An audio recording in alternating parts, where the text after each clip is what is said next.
चलिए कहां तक हो गया था एक बार बताएंगे मुझे आप? ये प्रोविजो तक हो गया था आपका। जो भी काम के प्रोविजो थे वो मैंने आपको बता दिए थे। एक बार मैं आपको बाद वाले प्रोविजो भी बता दूंगा, वो काम के नहीं है तो लास्ट में अभी भी बता दूंगा मैं। तो ध्यान दीजिए सभी लोग, बेटा सब लोग फोकस करेंगे, कुछ नया पढ़ना है। Section number 55 COA COI. अच्छा, सीओए का फुल फॉर्म तो आपको ऑलरेडी पता है क्या होता है, cost of acquisition. COI cost of improvement. और जनरली क्या होता है सीओए में, जनरली क्या आता है बच्चे?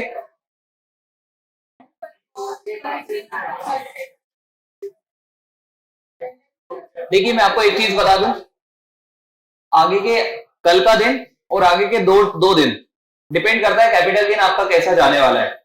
प्लीज फोकस करिएगा, टेक्निकल है, कंफ्यूजन होगी, बहुत सारी चीजें होंगी अभी, इसलिए सब लोग प्लीज 100% फोकस के साथ रखिएगा, क्योंकि सही मायने में कैपिटल गेन की शुरुआत अब हो रही है, मतलब जो टेक्निकल पार्ट है। हाँ, 2-3 दिन अगर आपने संभाल लिया उसके बाद फिर मैं संभाल लूंगा पूरा। चलिए section number 55 cost of acquisition और कॉस्ट ऑफ इंप्रूवमेंट स्टार्ट कर सकता हूं मैं? चलिए, तो देखिए बेटा, अपन बात कर रहे हैं सीओए के बारे में। सीओए के बारे में आपको अभी तक सिर्फ एक बच्चों जैसी बात पता है कि सीओए में जनरली क्या आने वाला है, परचेज प्राइस। आज अपन एग्जैक्टली देख रहे हैं कि व्हाट डज सीओए मींस। तो देखिए बच्चे, इन केस ऑफ गुडविल, अच्छा एक काम करना, आपका ऑब्जर्वेशन तेज रखना थोड़ा।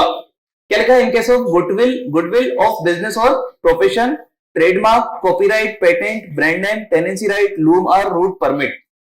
इन सब चीजों के बारे में बेटा एक चीज कॉमन है, अगर कोई ऑब्जर्व कर पा रहा हो तो बताइए मुझे। Sir these are intangible assets. अगर कैपिटल एसेट हुए तो these are intangible capital assets. अरे यस और नो? तो बेटा इन सब चीजों के बारे में एक चीज कॉमन क्या है कि दीज आर इंटेंजिबल एसेट। तो देखिए क्या लिखा है, in case of goodwill, trademark, copyright, patent, और क्या लिखा है, brand name, tenancy right, loom और रूट परमिट। अगर भैया ये सेल्फ जनरेटेड हुए, सेल्फ जनरेटेड का मतलब है बेटा, जैसे कि मान लीजिए मैंने बहुत अच्छा टेक्स्ट पढ़ा है, मेरी उससे गुडविल बन गई, तो उसको क्या बोलते हैं, सेल्फ जनरेटेड गुडविल। और बेटा एक गुडविल खरीदी जाती है, जो आप पार्टनरशिप अकाउंट में पढ़ते थे कि किसी XYZ की गुडविल हमने खरीद ली। प्लीज फोकस करिएगा सभी बच्चे, एक क्या होता है सेल्फ जनरेट और दूसरा क्या होता है परचेज। बेटा मैं आपको बता दूं, इनकम टैक्स है ना, एक्चुअल चीजों को ही एक्सेप्ट करता है। इनकम टैक्स बेटा नोशनल चीजों को, इलॉजिकल चीजों को नहीं मानता है। तो बेटा यहां पर अगर किसी की गुडविल सेल्फ जनरेटेड है तो इनकम टैक्स बोलता है होगी आपकी गुडविल, लेकिन उसकी वैल्यू तो क्या है, नील। समझिए मेरी बात को, क्योंकि बेटा सेल्फ जनरेटेड गुडविल की आप वैल्यू कैलकुलेट नहीं कर सकते हो। You can not calculate value of goodwill. और क्योंकि आप कैलकुलेट नहीं कर सकते हो, इनकम टैक्स क्या बोल रहा है, क्योंकि सेल्फ जनरेटेड आपकी गुडविल है, उसकी वैल्यू हम क्या मानेंगे बच्चे, नील।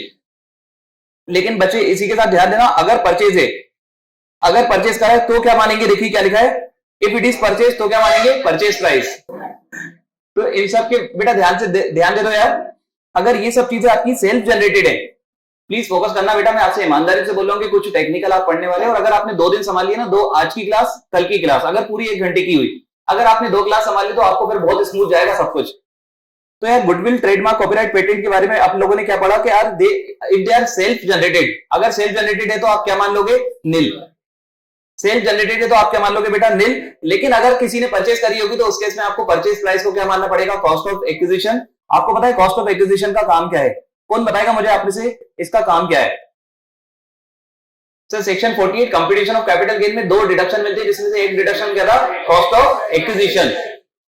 तो बेटा कॉस्ट ऑफ एक्विजिशन अपन को पता करनी पड़ेगी। तो इन असेट के केस में अगर ये असेट है तो भैया 2 चीजें हैं, वो केस आपको ध्यान रखना पड़ेगा। इसके बाद ध्यान दीजिएगा, कुछ रिमार्क लिखा है, प्लीज फोकस करिएगा सभी बच्चे। लिखा है रिमार्क, रेड कलर से लिखा है, और खतरा वतरा पता नहीं क्या क्या लिखा है इसमें। देखिए क्या लिखा है, fair market value as on 1 for 2001 is not available.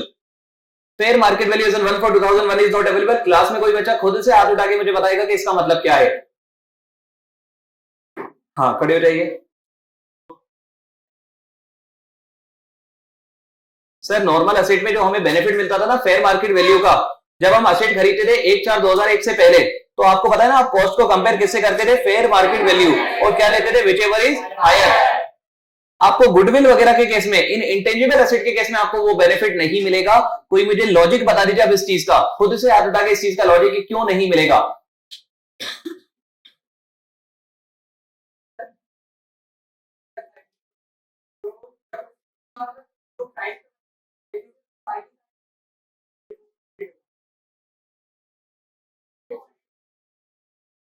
ठीक है, और बैठ जाओ।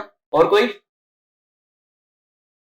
अच्छा आप मुझे बताइए ना, अगर ये सब सेल्फ जनरेटेड है, आप तो बस ये लॉजिक बता दीजिए, अगर ये सब सेल्फ जनरेटेड है तो आप इसकी वैल्यू क्या मान रहे हो? उसकी वजह बताऊं मैं आपको। You can not calculate actual value. आप कैलकुलेट करोगे कुछ और, आप करोगे कुछ और। क्या इसकी वैल्यू कैलकुलेट की जाती है तो सभी लोग एक जैसी कर पाए? नहीं। इसीलिए बेटा फेयर मार्केट वैल्यू भी तो वही है ना, फेयर मार्केट वैल्यू भी इसकी कैलकुलेट नहीं की जा सकती। इसीलिए क्या बोला, fair market value as on 1/4/2001 का बेनिफिट नहीं मिलेगा। एक और चीज लिखिए नीचे, नीचे एक और चीज लिखिए, कोई बच्चा खुद से बताएगा बेटा, शानदार चीजें मैं आपको बता रहा हूं। क्या लिखा है? COI is also not available, खतरा। सीओआई क्या होता है बेटा? Cost of improvement. आप मुझे एक चीज बताइए, मैं आपको अच्छा टैक्स पढ़ाता हूं, कल को एक समोसा ज्यादा खा लूंगा तो क्या और ज्यादा अच्छा टैक्स पढ़ा लूंगा? तो क्या एक नहीं, आप मुझे एक चीज बता दीजिए,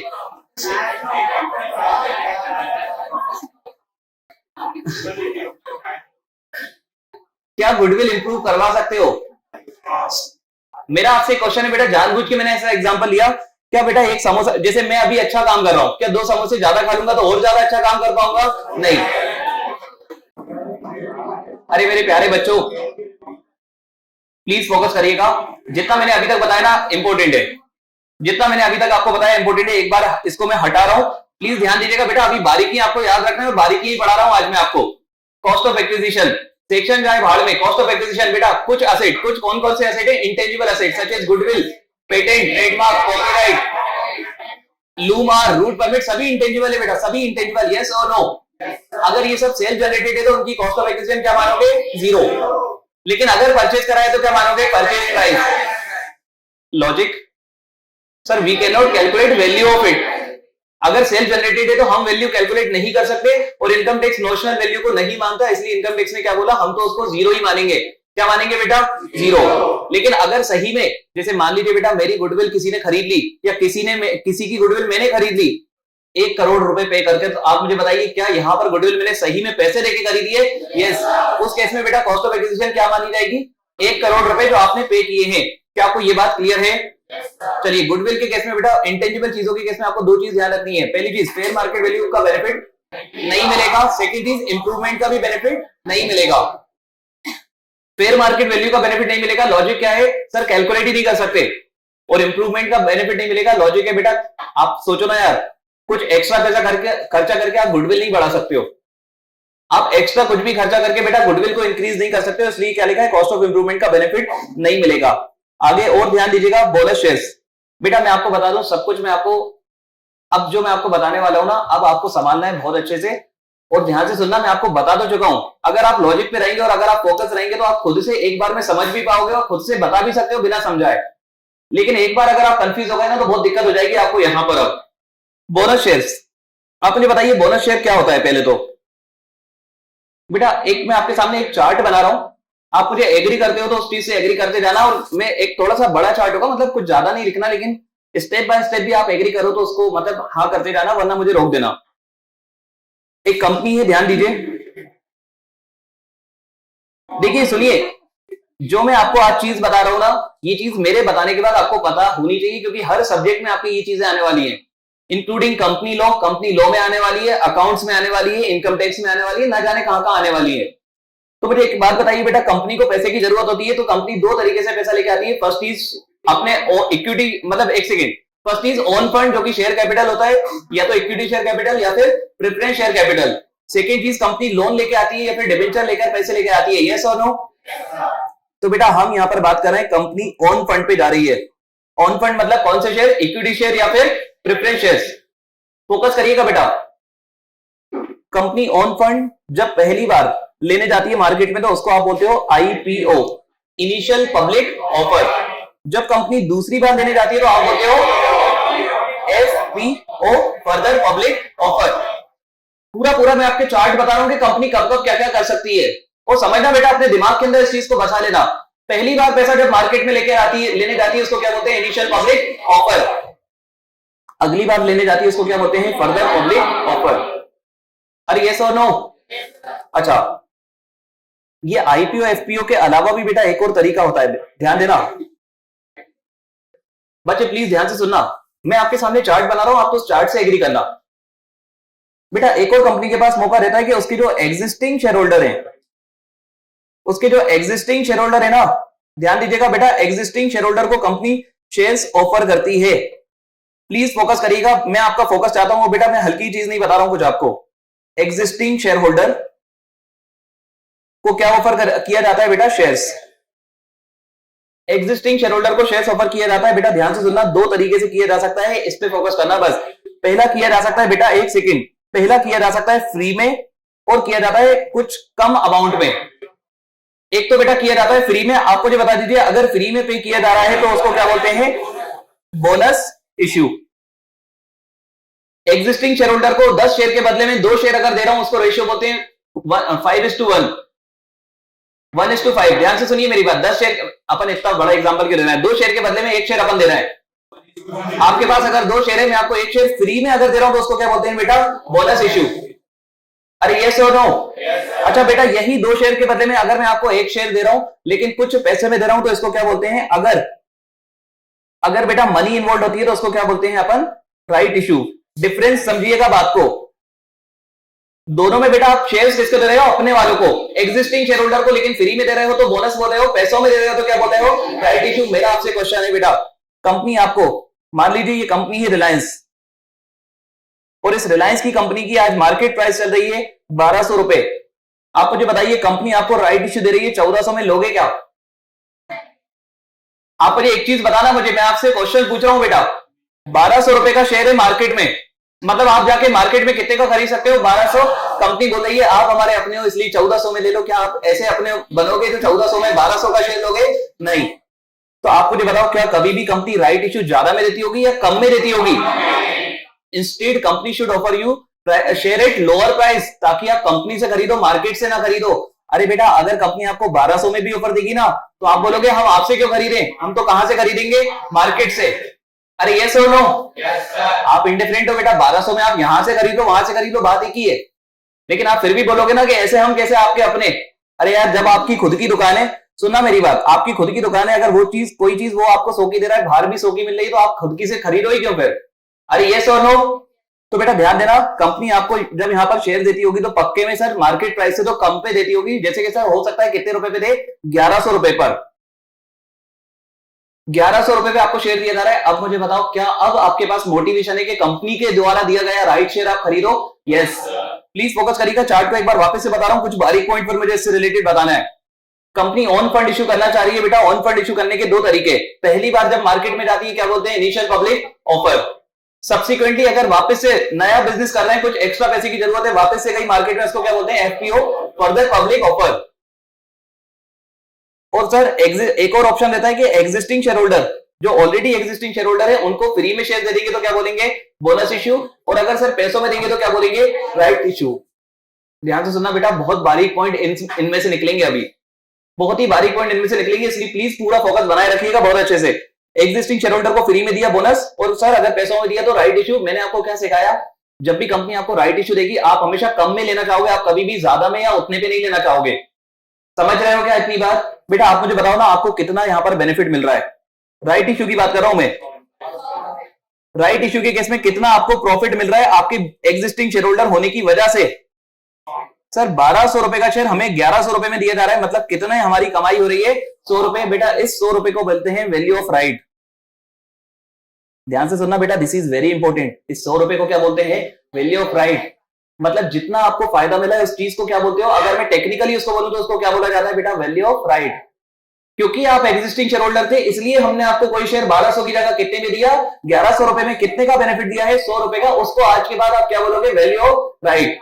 क्या आपको ये पूरा सिस्टमेटिक तरीके से ये सब कुछ क्लियर है? देखिए, मैं जो पढ़ाने वाला हूं उसका रिश्ता इससे है, उसका रिलेशन इससे है, ये नहीं पढ़ाने वाला मैं, ये आपको पता होना चाहिए, क्योंकि बहुत सारे सब्जेक्ट में आपके सामने राइट इश्यू, बोनस इश्यू, सब कुछ आने वाला है, सब कुछ ही आने वाला है, इसमें से हर चीज आने वाली है और मल्टीपल सब्जेक्ट में आने वाली है। अब प्लीज फोकस करिएगा, मेरा आपसे क्वेश्चन है। अब देखना, अगर कोई बच्चा लॉजिकल सोचेगा ना तो वो खुद से आंसर करेगा। I am talking about bonus issue. मैं राइट इश्यू की बात ही नहीं कर रहा हूं बेटा, राइट इश्यू की बात कल करेंगे, वो ज्यादा टेक्निकल पार्ट है। अभी अपन किसकी बात कर रहे हैं? बोनस इश्यू की। थोड़ा सिंपल है as compare to right issue, simple है, तो फोकस करिएगा। Bonus issue, sir Reliance company ने ऑफर किया है कि हम 5 शेयर के बदले में 1 शेयर आपको बोनस देंगे, फ्री में देंगे, उसको क्या बोलते हैं? Bonus issue. बच्चे बोनस इश्यू के केस में आपकी कॉस्ट ऑफ एक्विजिशन क्या मानी जाएगी? आप मुझे बताओ, बोनस इश्यू आपको जो मिल रहा है वो फ्री में मिल रहा है या पैसों में मिल रहा है? ईमानदारी से सोच के बताओ, फ्री में है या पैसों में है? सर अगर ये बोनस है तो ये फ्री होना चाहिए, वरना ये बोनस ही नहीं है। सर अगर ये बोनस है तो ये क्या होना चाहिए? फ्री होना चाहिए, वरना क्या बोनस है ये? समझ रहे हैं क्या मेरी बात? बेटा देखिए, मैं बोनस इश्यू की बात कर रहा हूं। बोनस इश्यू 0 पे होता है। बोनस इश्यू 0 पे होता है बेटा। बोनस इश्यू में 1 रुपए भी नहीं लिया जाता है। तो यहां पर देखिए, अगर सर ये बोनस इश्यू है तो प्राइस क्या होना चाहिए? 0। तो आप मुझे बताइए कॉस्ट ऑफ एक्विजिशन कितनी होनी चाहिए?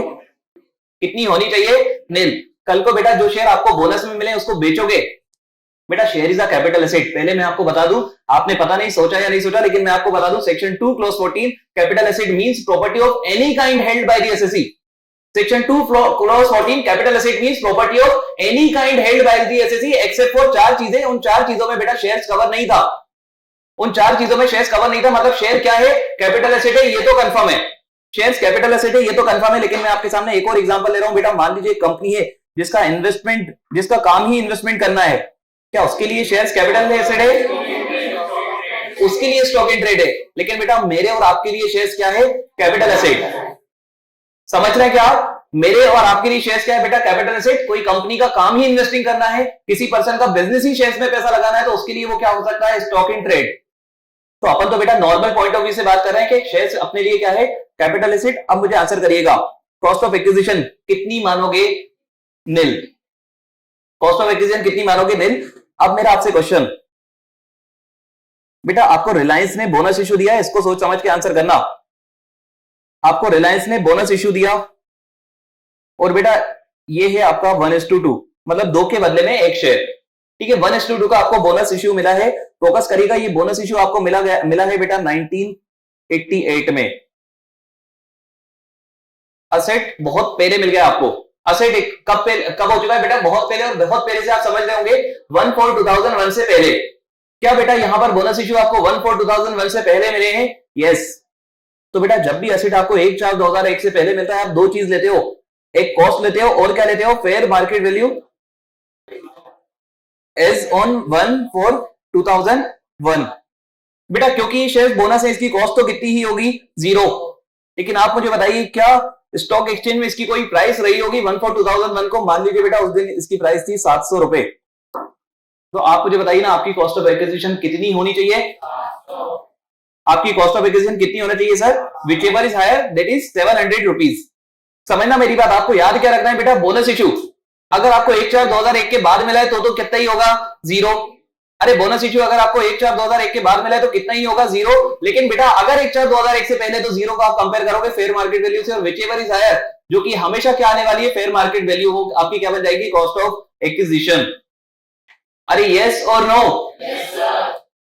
बेटा क्लियर रखना, और अगर कोई कंफ्यूजन हो दूर कर लेना। मैं आपको बता रहा हूं, ये दो दिन आपको संभालना पड़ेंगे, particularly right issue. Bonus issue तो सिंपल सा है, 2 लाइन की बात है, आप याद भी रख सकते हैं इसको।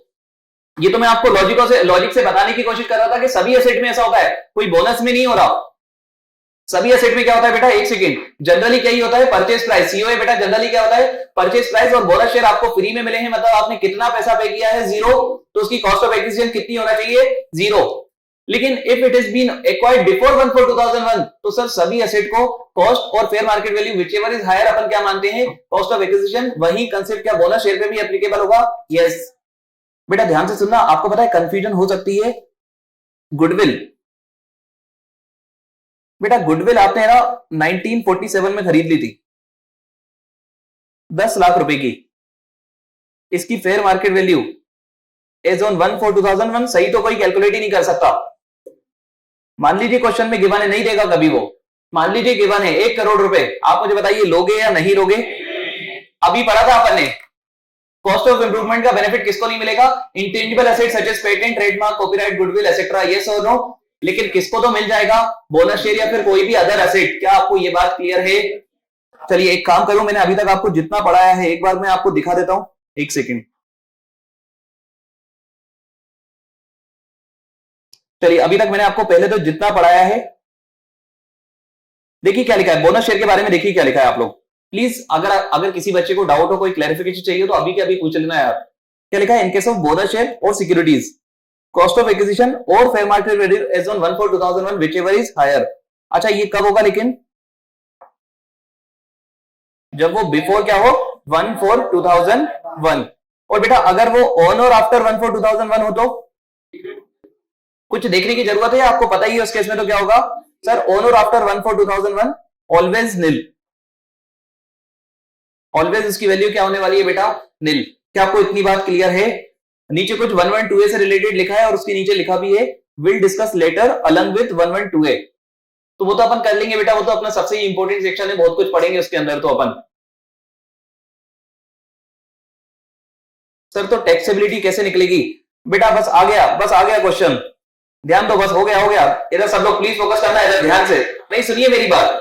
अब मैं आपके सामने टैक्सेबिलिटी की ही बात कर रहा हूं, आप एक काम करिए ना, सेक्शन 2 क्लॉज 14 कैपिटल एसेट, क्या बोनस शेयर आपका कैपिटल एसेट है? यस। क्या उसको बेचोगे, ट्रांसफर है? यस।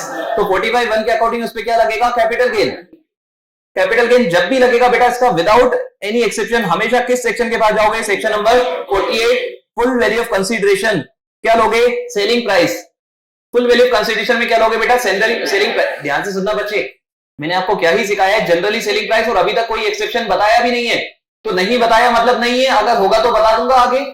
तो फुल वैल्यू ऑफ कंसीडरेशन में क्या लोगे, जनरली सेलिंग प्राइस। बेटा आपने बोनस शेयर बेचा है 2000 रुपए में, तो फुल वैल्यू ऑफ कंसीडरेशन कितना, 2000।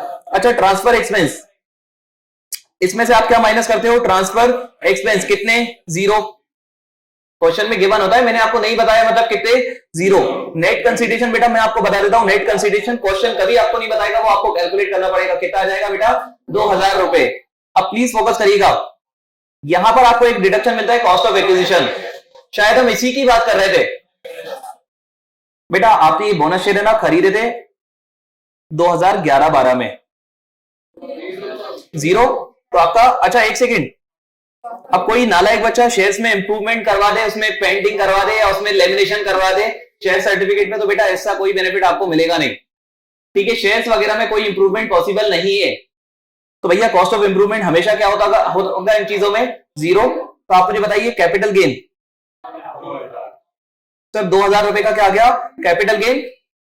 ये जो कैपिटल गेन आया है लॉन्ग टर्म कैपिटल गेन है, क्योंकि बेटा असेट आपका देखिए पुराना है, आपने कब खरीदा था, 2011-12 में, ठीक है। 2011-12 में खरीदा था, लिस्टेड होगा, लिस्टेड शेयर होगा तो 1 साल, अनलिस्टेड होगा तो 2 साल, किसी भी केस में ये कौन सा होने वाला है, लॉन्ग टर्म कैपिटल एसेट।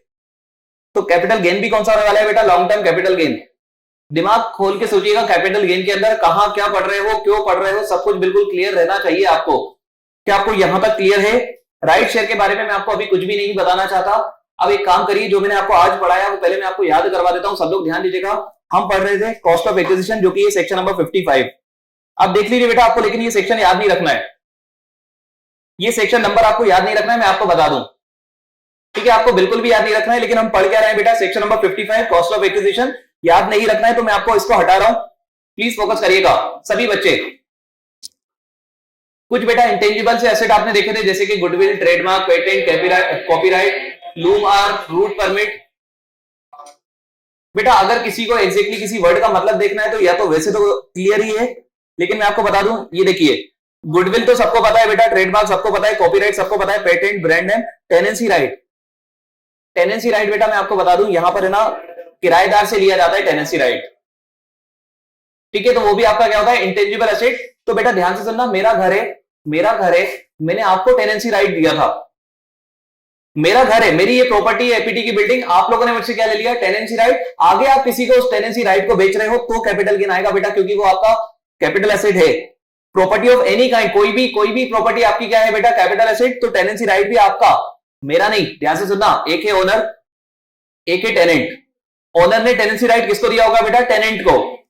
इस टेनेंट ने अगर इस टेनेंसी राइट को आगे बेच दिया किसी को, मान लीजिए 1 करोड़ रुपए पे, प्लीज फोकस करिएगा, अगर 1 करोड़ रुपए पे आगे बेच दिया है तो बेटा मैं आपको बता दूं, उस पे कैपिटल गेन आने वाला है, और उसकी कॉस्ट ऑफ एक्विजिशन क्या मानी जाएगी, खरीदा होगा तो परचेज प्राइस, सेल जनरेटेड होगा तो निल। क्या आपको क्लियर है? अच्छा टेनेंसी राइट तो ठीक है, लूम आर, रूट परमिट। बेटा मैं आपको बता दूं, ये जो बसेस वगैरह चलती है ना, इनके परमिट होते हैं कि आपको इंदौर जाने का परमिट है, आप इंदौर इतनी बार जा सकते हो, ये आपका ड्यूरेशन है जिसमें आपको पहुंचना है, एक्सेट्रा एक्सेट्रा। तो रूट का आपका परमिट होता है, आप ऐसा नहीं है कि बस उठाई, जैसे मान लीजिए मेरे पास बस है तो पता चला है आज इधर चलाने लगा, कल उधर चलाने लगा, ऐसा नहीं होता। आज इधर की सवारी मिल गई तो इधर की तरफ मैंने दौड़ा दी, कल इधर, ऐसा नहीं होता बेटा। आपका रूट भी फिक्स होता है, टाइम भी फिक्स होता है।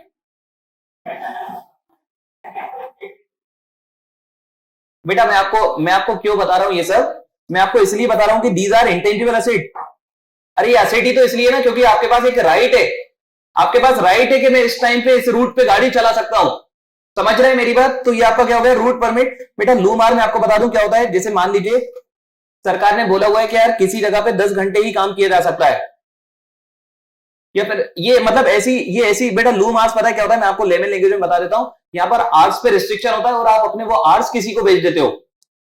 आर्स पे रिस्ट्रिक्शन होता है कि आप ये काम इतनी देर तक ही कर सकते हो और आपके पास है वो, लेकिन आप अपने आर्स का टाइम ना किसी और को करने के लिए बेच रहे हो, मतलब आप अपना इंटेंजिबल राइट आगे बेच रहे हो।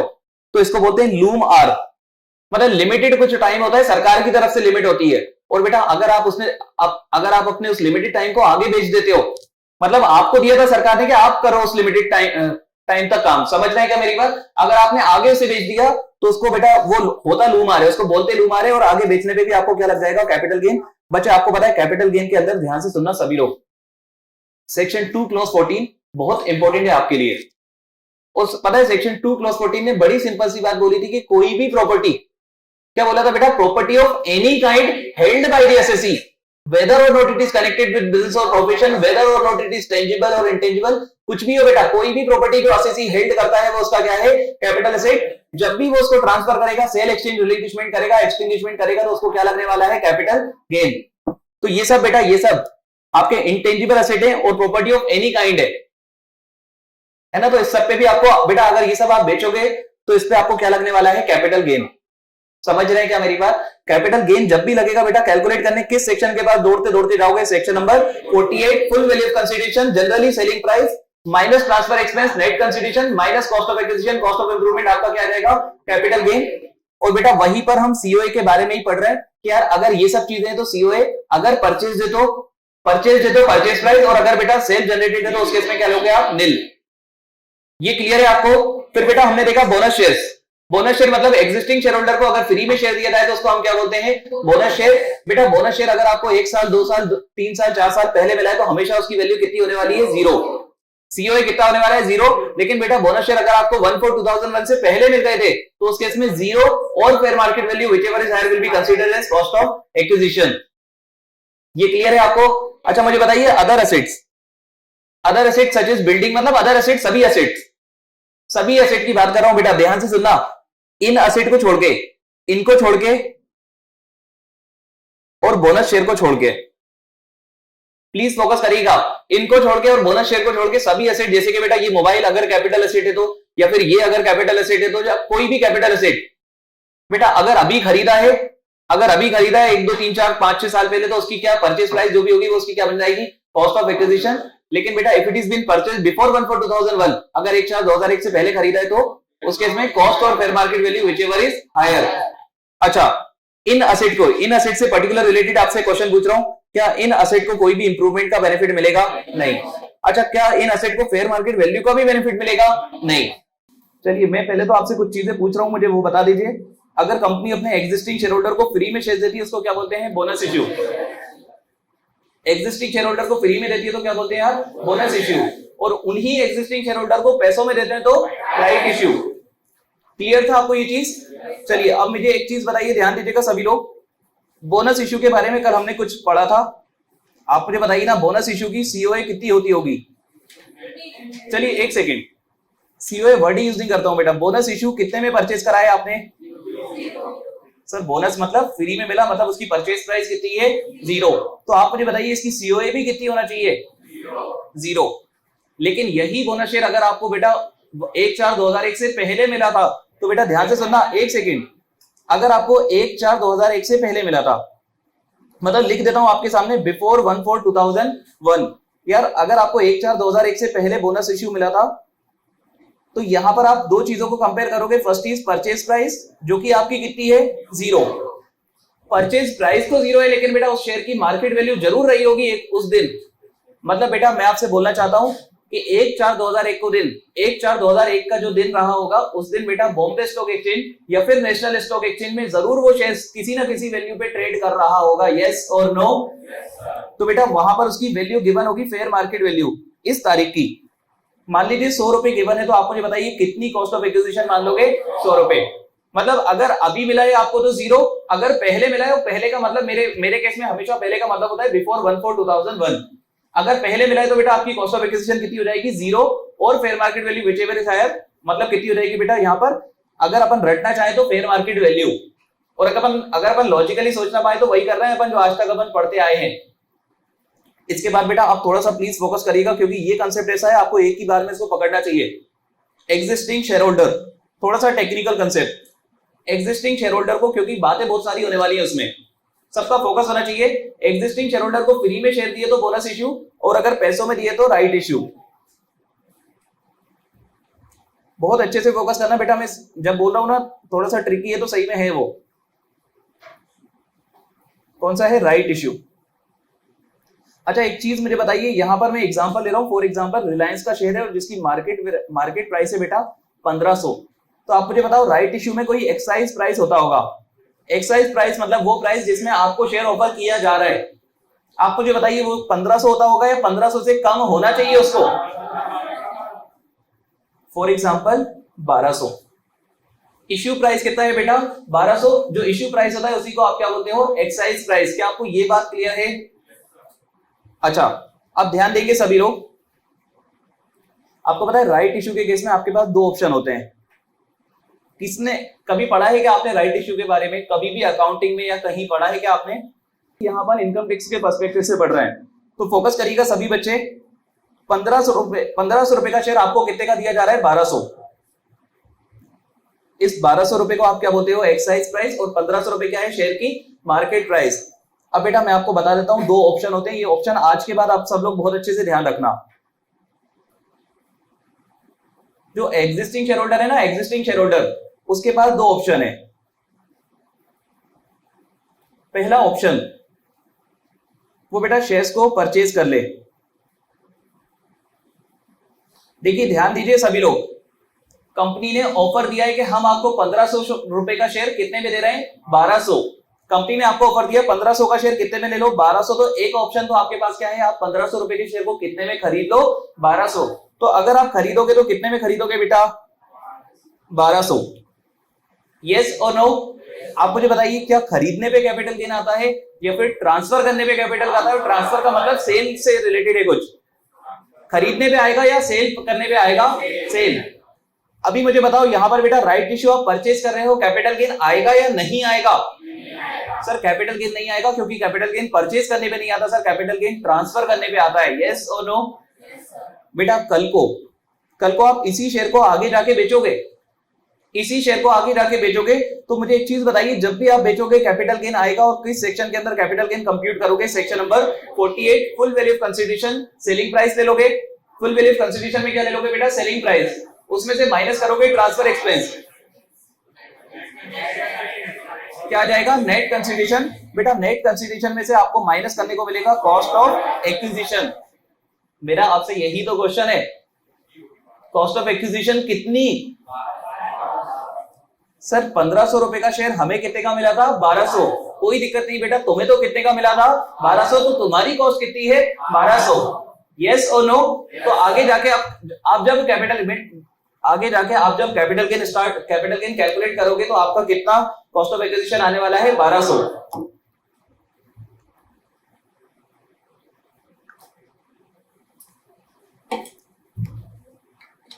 तो बेटा ये तो आपके पास ऑप्शन नंबर 1 है। सब लोग थोड़ा सा फोकस इसलिए रखिएगा बेटा, अभी आपका दिमाग घूमेगा, बहुत सारी अलग अलग चीजें हो सकती हैं यहाँ पर। और पहली चीज तो आपको ये सब क्राइटेरिया पता होना चाहिए कि ऐसा ऐसा हो सकता है। तो फर्स्ट ऑप्शन इज शेयर्स का परचेज कर लेना, यहां पर लिख देता हूं मैं ऑप्शन नंबर 1। अच्छा दूसरा ऑप्शन आपके पास एक और ऑप्शन होता है बेटा, ध्यान से सुनना। दूसरा ऑप्शन होता है जिसको आप बोलते हैं टेक्निकली रिनाउंसमेंट। सुना है क्या word? Renouncement of right. Focus करना, नहीं भी सुना तो कोई दिक्कत नहीं है, आज इसीलिए आपको पूरा स्ट्रक्चर बता रहा हूं कि यार राइट इश्यू के केस में मान लीजिए बेटा मैं एक कंपनी हूं, मैं आप लोगों को क्या इश्यू कर रहा हूं? Right issue. आप लोगों के पास दो ऑप्शन है, या तो आप 1500 रुपए का शेयर कितने में खरीद लो मुझसे, 1200 में। This is option number 1। दूसरा शेयर है बेटा आप खरीदो मत, आप अपना राइट बेच दो। क्या कर दो यार, आप अपने राइट को बेच दो। ध्यान से सुनना, सब लोग फोकस करना है यार प्लीज। आप मुझे बताइए ना, आपके पास राइट कितना है? 1500 रुपए का शेयर आपको कितने में खरीदने का राइट है? 1200। मतलब राइट कितना है? 300। अरे राइट मतलब बेनिफिट। आप सोचिए ना, 1500 रुपए का शेयर आप कितने में खरीद सकते हो बेटा? 1200। हर कोई नहीं खरीद सकता, सिर्फ एग्जिस्टिंग शेयर होल्डर 1500 रुपए के शेयर को कितने में खरीद सकता है? 1200 रुपए में। तो आपके पास राइट कितना है? 300। तो बेटा मैंने आपको कल शायद बातों ही बातों में बताया था what is value of right, और वो आपको एप्लीकेबल करना, एप्लीकेशन उसकी सीखना पड़ेगी बेटा। वैल्यू ऑफ राइट कितनी? 1500 माइनस 1200 दैट इज 300 रुपए। सब लोग फोकस करिएगा बेटा, आपके पास एक राइट है जिसकी वैल्यू पता है कितनी है? 300 रुपए। आप इस राइट को बेच रहे हो, इसी राइट को बेचने को बोलते हैं वर्ड रिनाउंसमेंट। इसी राइट को बेचने को अपन क्या बोलते हैं? रिनाउंसमेंट ऑफ राइट। मेरा आपसे क्वेश्चन है, प्लीज लॉजिकली आंसर करिएगा, सोच समझ के आंसर करिएगा, थोड़ा सा पेशेंस भी रखिएगा। सोच समझ के ये आंसर करिए कि आप मुझे बताइए 300 रुपए का राइट आप 300 से ज्यादा में बेच पाओगे क्या? जब अपन बोल ही रहे कि उस राइट की वैल्यू कितनी है? 300, क्या 300 से ज्यादा में बेच पाओगे? नहीं। क्या 300 में बेच पाओगे? 300 से कम में बेचना पड़ेगा। कितने में बेचना पड़ेगा सर? 300 से कम में। तो आपने बेटा रिनाउंसमेंट ऑफ राइट किया है, मान लीजिए at the rate of 200 rupees. 200 रुपए में आपने क्या कर दिया? उस राइट को रिनाउंस। मुझे एक चीज बताइए, आपको मैंने ऑफर किया था कि आप शेयर खरीद लो। आपके पास ऑप्शन नंबर 1 क्या था? आप शेयर को खरीद लेते, और ऑप्शन नंबर 2 आपके पास क्या है? आपने शेयर को खरीदा नहीं है बेटा, आपने शेयर को खरीदा नहीं है, लेकिन आपके पास एक राइट था, आपने उस राइट को सेल आउट कर दिया है। कितने रुपए में? 200 रुपए में। क्या आपको इतनी बात समझ आई है? बेटा पहली चीज तो आपको अब स्ट्रक्चर क्लियर हो जाना चाहिए, और स्ट्रक्चर में मैं आपको अगर एक बार रिपीट करना चाहूं तो अगर कंपनी एग्जिस्टिंग शेयर होल्डर को फ्री में शेयर देगी तो कौन सा issue? Bonus. Existing share holder को पैसों में शेयर देगी तो कौन सा इश्यू? राइट। लेकिन आपको पता है बेटा 1500 रुपए का शेयर 1600 में नहीं दे पाएगी। 1500 का शेयर कितने में देना पड़ेगा? 1200, 1000, 800, कोई भी प्राइस हो सकता है, लेकिन कम में देना पड़ेगा। क्या आपको इतनी बात क्लियर है? अच्छा, मैं कंपनी हूं, आप लोग शेयर होल्डर है, आपके पास दो ऑप्शन है बेटा। पहला ऑप्शन आप खरीद लो शेयर, 1500 रुपए का शेयर कितने में खरीदो आप? 1200 में। और दूसरा ऑप्शन क्या है कि आप खरीदो मत, आपके पास जो राइट है ना उसको आप अपने दोस्त को बेच दो। ठीक है, आपका दोस्त है पप्पू, आप अपने राइट को किसको बेच दो बेटा? पप्पू को। ध्यान से सुनिएगा सभी लोग, आपके पास कितने का राइट है? 300। आप उस राइट को कितने में बेच दो? 200 रुपए में। मेरा आपसे क्वेश्चन है, जो इस बेसिस पे मैं आपसे क्वेश्चन पूछ रहा हूं। यहां पर मान लीजिए आप ऑप्शन नंबर 1 पे जाते हैं, तो बेटा ऑप्शन नंबर 1 में क्या ऑप्शन है आपके पास? शेयर्स को परचेज करने का 1200 रुपए में। क्लियर है आपको ये चीज? और मैंने आपको क्या बताया कि परचेज करने पे थोड़ी कैपिटल गेन आता है बेटा। कैपिटल गेन कब आता है? सेल करने पे। सर यही इसी शेयर को जब हम 1200 का खरीदा है ना, कल को बेचेंगे 1 महीने बाद, 2 महीने बाद, 1 साल बाद, 10 साल बाद, क्या कैपिटल गेन लगेगा? यस। किस सेक्शन के पास जाओगे? 48। उसका फॉर्मेट आपको बहुत अच्छे से रटा है। वहां पर बेटा कॉस्ट ऑफ एक्विजिशन में कितने का बेनिफिट लोगे? 1200। क्या आपको ये बात क्लियर है? अच्छा, सेकंड चीज बेटा, यहां पर आपने रिनाउंसमेंट ऑफ राइट कर दिया है। मुझे आंसर करिएगा, क्या ये रिनाउंसमेंट ऑफ राइट? फोकस करना बेटा, थोड़ा सा अच्छी चीज पूछ रहा हूं। क्या ये जो आपके पास राइट है,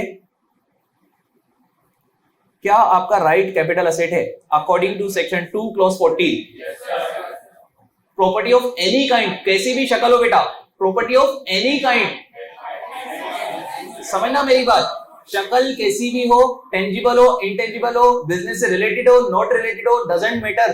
property of any kind held by the assessee is a capital asset except for 4 things: stock in trade, rural agriculture land, gold deposit bond, movable personal asset. This is not stock in trade, this is not gold deposit bond, this is not movable personal asset, and this is not rural agriculture land. मतलब ये क्या है sir? This is property of any kind held by the SSC, hence it is a capital asset according to section 2 clause 14. बेटा बारीकी पूरा topic depend वही कर रहा है 45(1) charging section, section 2 clause 14 capital asset, section 2 clause 47 transfer की definition, पूरा topic उसी पे चलने वाला है। पूरा टॉपिक उसी पे चलने वाला है। क्या ये राइट कैपिटल एसेट है? Yes sir, this right is a capital asset, this is a capital asset. Yes और नो? यस। तो बेटा जब भी कैपिटल एसेट को ट्रांसफर करोगे, ट्रांसफर मतलब sale, exchange, relinquishment of asset, extinguishment of any right. Sale exchange relinquishment of asset, extinguishment of any right. बेटा यहां पर तो आप राइट बेच रहे हो तो सेल में ही रहेगा। अरे बेच नहीं रहे होते, फ्री में दे रहे होते तो भी बेटा किसमें आ जाता? एक्सटिंग्विशमेंट में, त्याग देने पे। यस और नो? 45 सबसेक्शन 1 आंसर करिएगा। 45 सबसेक्शन 1, एनी प्रॉफिट और gain arising from transfer of capital asset shall be chargeable under the head capital gain in the year in which such transfer took place. अब मेरा आपसे question, क्या capital gain लगेगा?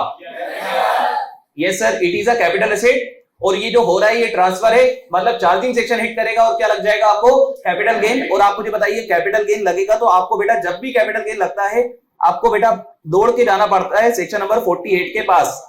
और section number 48 के पास जैसे ही आप जाते हो तो सबसे पहली रिक्वायरमेंट होती है full value of consideration, generally selling price. जब तक मैं आपको और कुछ ना बता दूं बेटा आपके लिए क्या ही होने वाला है? Selling price.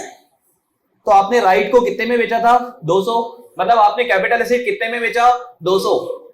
बेटा हो सकता है ये 200 पर शेयर हो, तो अगर 10 शेयर हो तो 2000 कर लेना। समझ रहे हो मेरी बात? यस और नो? मैं तो इंडिविजुअल एक ही शेयर की बात कर रहा हूं। तो आपने बेटा राइट को कितने में बेचा है? 200 रुपए में। फुल वैल्यू ऑफ कंसीडरेशन कितनी? 200। बेटा ट्रांसफर एक्सपेंस क्वेश्चन में लिखा होता है, अगर लिखा हो तो माइनस कर देना, नहीं लिखा हो तो 0, लेकिन लिखना जरूर है, हमेशा लिखना है बेटा। एफवीओसी माइनस ट्रांसफर एक्सपेंस आपका क्या आ जाएगा? Net consideration. नेट कंसीडरेशन आ गया कितना आपका? 200। इसमें आपको डिडक्शन मिलेगा COA. Very good sir. Cost of acquisition, sir उस राइट को हमने खरीदा थोड़ी था सर, वो राइट तो हमें कैसे मिला था? फ्री में। वो राइट हमें कैसे मिला था बेटा? फ्री में। उसकी कॉस्ट ऑफ एक्विजिशन कितनी है? 0। तो आप मुझे बताइए ना कैपिटल गेन भी कितना है? 200। फोकस करिएगा बेटा। आप कोई बच्चा मुझसे पूछेगा सर रिनाउंसमेंट ऑफ राइट के केस में तो 200 रुपए ही हमेशा कैपिटल गेन होने वाला है। यस बेटा, हमेशा होने वाला है। ट्रांसफर एक्सपेंस भी नहीं होंगे, मैं आपको बता रहा हूं बेटा, हमेशा 200 रुपए ही कैपिटल गेन आने वाला है, लेकिन आपको फिर भी इस फॉर्मेट के अकॉर्डिंग ही करना है, भले ही हर जगह 200 आ जाए। समझ रहे हैं क्या मेरी बात आप लोग? यस और नो? मैं आपको बता रहा हूं बेटा सच्चाई। रिनाउंसमेंट ऑफ राइट के केस में हमेशा कैपिटल गेन वही आएगा जितने में आपने उस राइट को बेचा, क्योंकि उसमें ना ट्रांसफर एक्सपेंस होने वाला है। कोई बेटा कोई ऐसा डॉक्यूमेंट ही नहीं है जिसको आप ट्रांसफर कर रहे हो, कोई ऐसा खर्चा ही नहीं है जो आप इनकर कर रहे हो, तो ट्रांसफर एक्सपेंस कितनी? 0। अच्छा, उस राइट को आपने खरीदा भी कितने पे है? 0। उसमें इंप्रूवमेंट भी कोई पॉसिबल नहीं है, तो वो भी कितना? 0। मतलब जो आपका एफवीओसी है वही क्या आने वाला है? आपका कैपिटल गेन। क्या आपको इतनी बात क्लियर है? अब मेरे बच्चे ध्यान से सुनना, अब बारीकी में आपसे पूछ रहा हूं और मुझे लगता है आप आंसर तो कर दोगे, क्योंकि आप है ना चीजों को पकड़ते, मतलब आप अगर आप पढ़ना चाहो ना तो बेटा आप सब कुछ कर लेते हो। सब लोग फोकस करना, मैं आपसे पूछ रहा हूं, देखना आप क्लास में से ही मुझे आंसर मिलेगा। और मैं तो बता रहा हूं बेटा, एक नहीं कई बच्चे आंसर दे देंगे मुझे इस चीज का।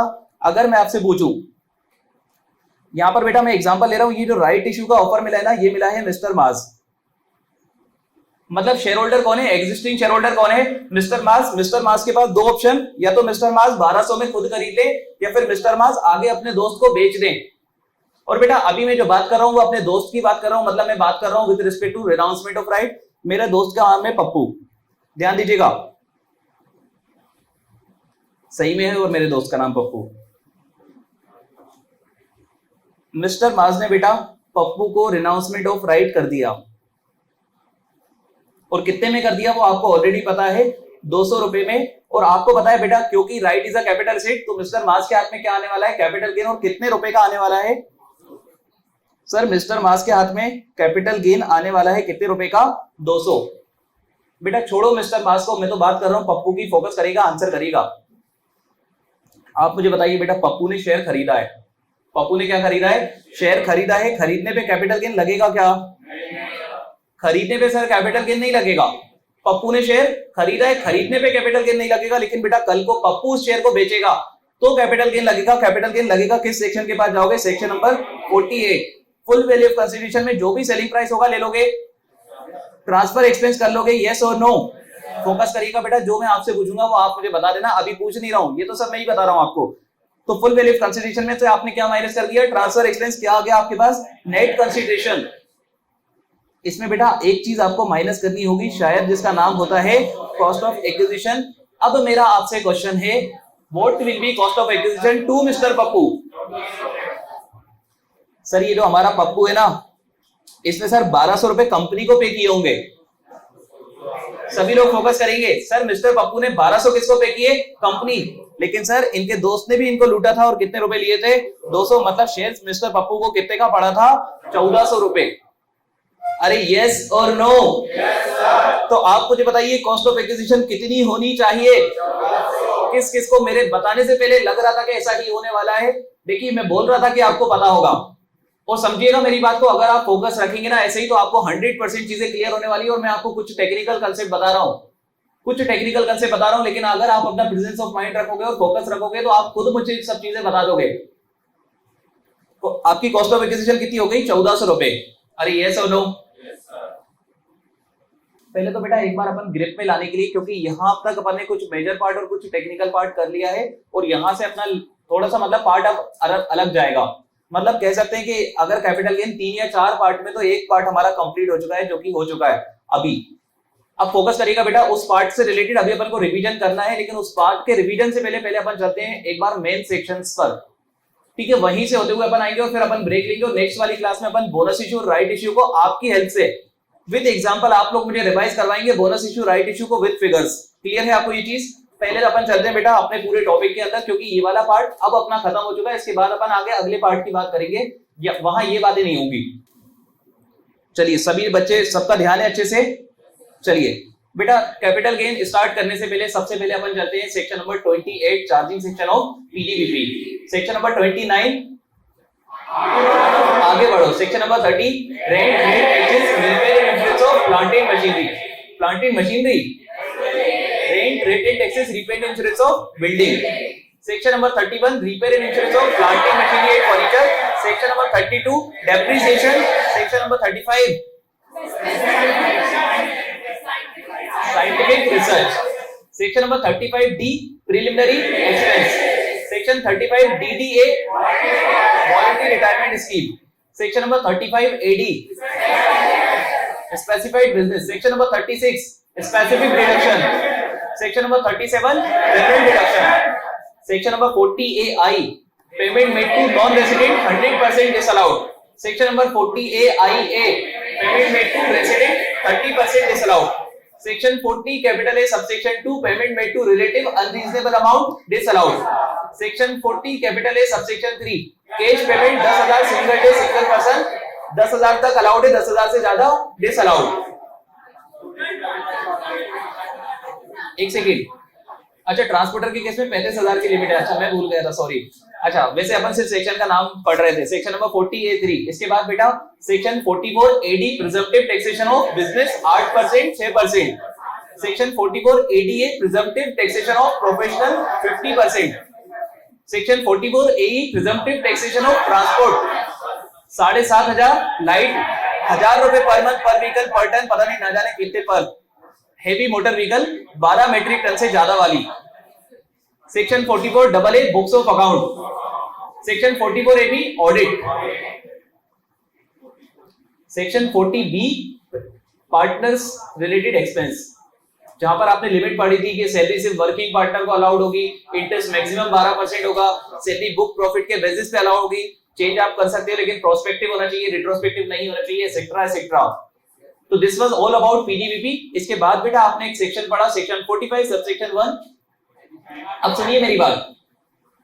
अब बेटा अब अपन को ऐसा पार्टिसिपेट करना है कि एपीटी में लगना चाहिए कि सिर्फ अपन ही पढ़ रहा है। Section 45 subsection 1, any profit arising from transfer of capital से shall be chargeable under the head capital gain in the year in which such transfer took place.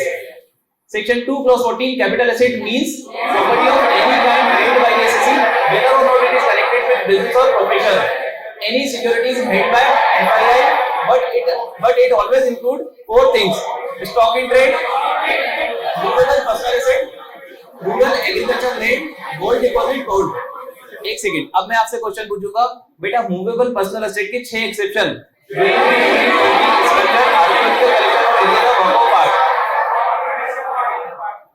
कैसे याद रखोगे? लग्जरी चीजें कैसे याद रखोगे बेटा? लग्जरी चीजें। और मैं आपको बता दूं, सुनना मेरी बात, प्लीज फोकस के साथ सुनिएगा बेटा, ये 6 चीजें बहुत ही इंपॉर्टेंट है आपके सिलेबस में, तो आपको याद तो इसको रखना ही पड़ेगा। क्योंकि आगे जाके आप आईएफओएस भी पढ़ने वाले, मतलब इन 6 चीजों का बहुत सारी जगह रेलेवेंस आने वाला है। 6 चीजें कौन कौन सी बेटा? Jewellery, drawing, painting, sculpture, archaeology का कलेक्शन और any other work of art. Section 2 clause 47 transfer includes sale, exchange, relinquishment of asset, extinguishment of any right, compulsory acquisition under any law, conversion of capital asset into stock and trade, allowing possession of immovable property in part performance of the contract, indirect transfer or redemption of zero coupon bond। पक्का ये भी clear है? मतलब clear तो already है, याद भी होना चाहिए। याद है? अच्छा, कैपिटल एसेट लॉन्ग टर्म या short term will depend upon 3 criteria, 1 साल, 2 साल, 3 साल। मैं पूछूंगा 3 साल में कौन सा एसेट आएगा? सर 5 एसेट को छोड़ के कोई भी एसेट आ जाएगा 3 साल वाले क्राइटेरिया के अंदर। फॉर एग्जांपल बेटा ज्वेलरी, ड्राइंग, पेंटिंग जो अभी इतनी सारी लिस्ट पड़ी थी वो सब भी कहां आने वाली है? 3 साल। सर 2 साल वाले क्राइटेरिया में 2 ही एसेट आएंगे, एक तो इमूवेबल प्रॉपर्टी और अनलिस्टेड शेयर्स। और 1 साल वाला क्राइटेरिया सबसे important, listed shares, units of UTI mutual fund, zero coupon bond. 3 चीजें, listed security, unit of UTI equity oriented mutual fund और जीरो कूपन बॉन्ड। अब प्लीज फोकस करिएगा, प्लीज पार्टिसिपेट करिएगा। Section number 48 computation of capital gain, full value of consideration, generally क्या होगे? Selling price. एक second रुक जाइए, एक सेकंड रुक जाइए। मैं आपसे क्वेश्चन पूछूंगा, अब आप लोग मुझे आंसर करेंगे। बेटा सेक्शन 48 में फुल वैल्यू कंसिडरेशन में क्या लोगे? Generally selling price. पूरे वर्ड आपने अपने बेटा बात वहां जनरल है, लेकिन आपके वर्ड स्पेसिफिक होना चाहिए बेटा। Full value consideration, generally selling price, minus करोगे ट्रांसफर एक्सपेंस, क्या आ जाएगा? नेट कंसिडरेशन, माइनस करोगे cost of acquisition, cost of improvement. Focus करना। कॉस्ट ऑफ एक्विजिशन में क्या लोगे? Generally purchase price. Cost of improvement क्या होता है? कैपिटल एसेट में कोई ऐसा खर्चा करना जिससे, मतलब बेटा वो क्वेश्चन में आपको लिखा होता है, आप समझना मेरी बात। क्वेश्चन में आपको मेंशन्ड आता है, जैसे कि फॉर एग्जांपल एक बेहतरीन परफेक्ट एग्जांपल अपन लेते हैं कि एक बिल्डिंग थी जिसमें 4 फ्लोर थे, एक नया फ्लोर बना दिया, तो उस एक फ्लोर की जो कॉस्ट होती है उसको क्या बोलते हैं? Cost of improvement. सबको क्लियर है ये भी? इसके बाद बेटा हमने पढ़ा था कल सेक्शन नंबर 55, आपको सेक्शन नंबर याद नहीं रखना है, अब थोड़ा सा ध्यान दीजिएगा, बस इसको संभालिएगा। सेक्शन 55 कॉस्ट ऑफ एक्विजिशन, मत खोलिए बुक वगैरह, सब बंद कर दीजिए बेटा, बुक को कोई साथ नहीं जाती है, साथ अल्टीमेटली आपका दिमाग ही जाएगा आपके। Section number 55 cost of acquisition. मैंने आपको बताया था बेटा कुछ इंटेंजिबल टाइप के एसेट थे, जैसे कि goodwill, patent, trademark, copyright, route permit etcetera. अगर आपने इनको खरीदा है, अगर खरीदा है तो purchase price will be cost of acquisition. Please focus करिएगा बच्चे, प्लीज फोकस करिएगा। अगर आपने इन सब एसेट को खरीदा है तो कॉस्ट ऑफ एक्विजिशन क्या होगा? Purchase price. अगर खरीदा नहीं है, सेल्फ जनरेटेड है तो जीरो। आप मुझे बताइए क्या गुडविल वगैरह के केस में फेयर मार्केट वैल्यूएशन 1/4/2001 का बेनिफिट मिलेगा? नहीं मिलेगा। यस और नो? अच्छा, इसके बाद हमने पता है, इसके बाद हमने पढ़ा कि बोनस इश्यू। आप मुझे बताइए बेटा बोनस इश्यू अगर आपको अभी मिला है, अगर बेटा आपको बोनस इश्यू अभी मिला है, प्लीज फोकस करिए, पार्टिसिपेट करिए। सर अगर अभी मिला है, लिख रहा हूं बेटा अभी। सर अगर बोनस अभी मिला है तो जीरो, पहले मिला है तो सर कॉस्ट और fair market value whichever is higher. और सर क्योंकि कॉस्ट जीरो है मतलब ज्यादा क्या ही आने वाला है? Fair market value. ये था बोनस के बारे में, यस और नो। इसके बाद बच्चे ध्यान दीजिएगा,